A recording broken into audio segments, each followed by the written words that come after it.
Манай гариг дэлхий.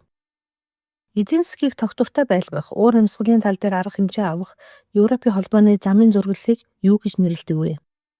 Эдийн засгийг тогтвортой байлгах, уур амьсгалын тал дээр арга хэмжээ авах Европын холбооны замын зургалыг Европын ногоон хэлэлцээр гэж нэрлэдэг. Үүнд экологийн нөлөөллийг бууруулах, тогтвортой өсөлтийг дэмжих чиглэсэн бодлогын арга хэмжээ санаачлах багтана. Европын комисс цаг уурын тухайд ямар зорилт тавьсан бэ? Ногоон хэлэлцээрд голчлон тусгасан болно. Гол зорилгын нэг нь 2050 он гэхэд Европыг уур амьсгалыг тогтворжуулан хөлөмжийн хийн ялгаруулалтыг цэвэр байлгах явдал юм. Европын холбоо нь уур амьсгалыг дэмжих нийгэмд шилжихэд хэрхэн анхдагч үүрэг гүйцэтгэдэг вэ? Европын холбоо нь ногоон хэлэлцээрээр дамжуулан уур амьсгалыг тогтвортой байлгах нийгэмд шилжихэд анхдагч үүрэг гүйцэтгэдэг.